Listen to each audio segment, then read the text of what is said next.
సుమన్ టీవీలో మీ business promotions కోసం ఈ కింది నెంబర్ను సంప్రదించగలరు.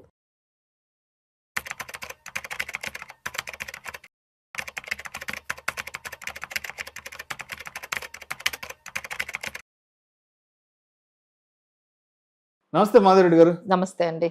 మాధవరెడ్డి గారు, మనకి ఇప్పుడు రకరకాల ఇన్వెస్ట్మెంట్ ఆప్షన్స్ ఉన్నాయి. కొంతమంది ఈక్విటీ ఇన్వెస్ట్మెంట్స్ పెడుతుంటారు, గోల్డ్ ఇన్వెస్ట్మెంట్స్ పెడుతుంటారు. ఎక్కువ భాగం మంది 60% వరకు రియల్ ఎస్టేట్ లో ఇన్వెస్ట్ చేస్తుంటారు. సరే, వాళ్ళు చెప్పారని ఈక్విటీలో పెడతాం, వీళ్ళు చెప్పారని గోల్డ్ కొంటాం, లేకపోతే ఇంకొకరు చెప్పారని రియల్ ఎస్టేట్ లో ఇన్వెస్ట్ చేస్తాం.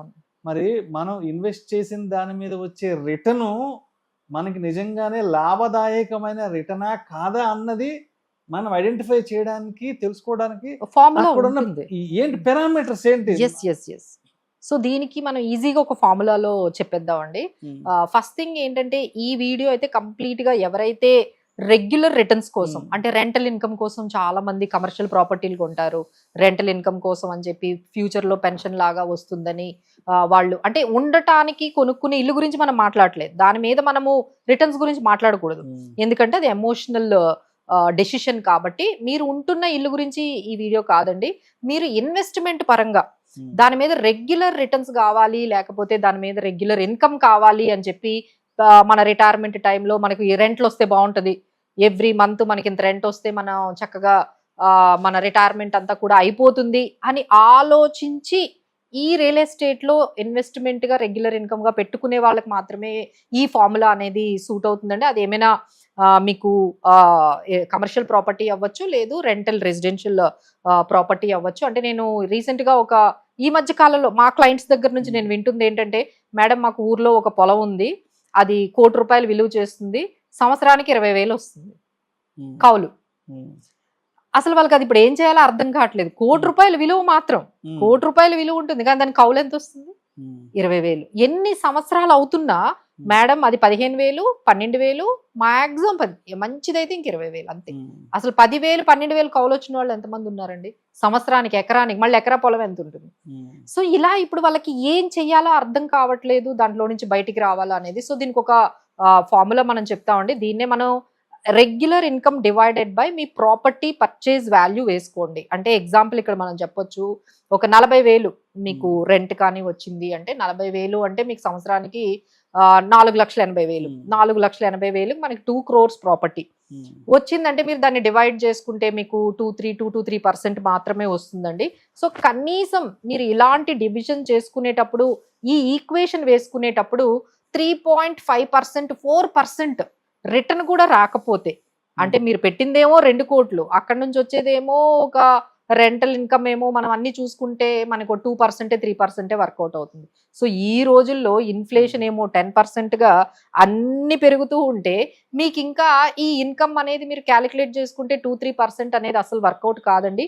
మీకు ఎవరైనా మీ దగ్గరకు వచ్చి ప్రపోజల్స్ చెప్పేటప్పుడు ఇంత రెంటల్ ఇన్కమ్ వస్తుంది, ఈ మధ్య కొత్తగా వచ్చాయండి ఏంటంటే ఫామ్ హౌసెస్, ఈ ఫామ్ హౌజుల్లో కూడా పెట్టండి మీకు రెంటల్ ఇన్కమ్ వస్తుంది. ఇంతకీ ఏంటి, మీరు 2 కోట్లు పెడితే 40,000 ఇస్తున్నారు. అసలు 2 కోట్లు పెడితే 40,000 ఇవ్వడము అది ఎట్లా వర్కౌట్ అవుతుందో ఒక్కసారి మీరు ఆలోచించండి. ఇంకోటి ఏంటంటే, ఆ రెంటల్ ఇన్కమ్ కూడా అది మీకు పూర్తిగా రాదండి, ఎందుకంటే ఎప్పుడైనా వేకెంట్ ఉంటుంది, మీకు రెంట్ రాదు. తర్వాత మెయింటెనెన్స్ కంటిన్యూస్ గా మెయింటైన్ చేయాలండి. అది షేర్స్, మ్యూచువల్ ఫండ్స్ లాగా కాదు. ఎందుకంటే మన షేర్స్ కానీ మ్యూచువల్ ఫండ్స్ కానీ మీరు ఏ ఫైనాన్షియల్ ప్రోడక్ట్స్ లో పెట్టుకున్నా, మేమే దాన్ని ఫైనాన్షియల్ అసెట్స్ అంటాం.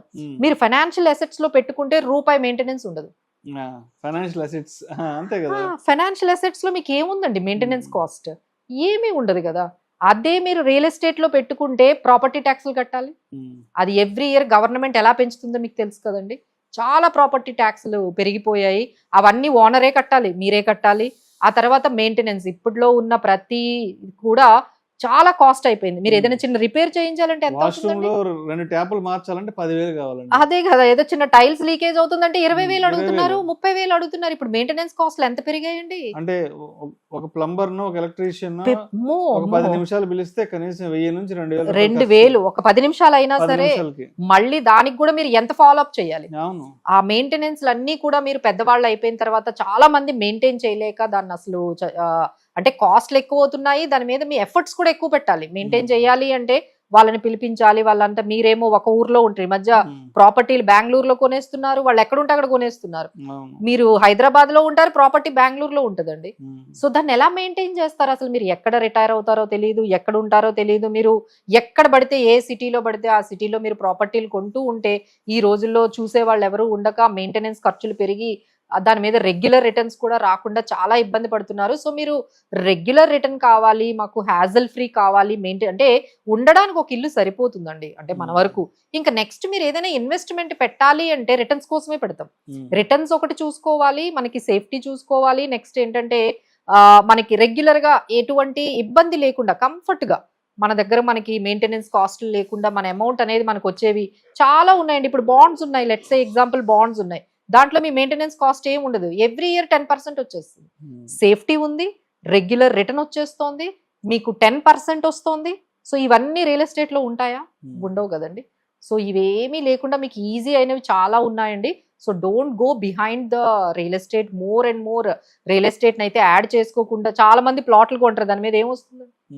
దాని మీద ఎటువంటి రిటర్న్ రావట్లేదు. అమ్మాలి అంటే అవసరమైనప్పుడు ఎవరు కొనేవాళ్ళు కూడా లేరు.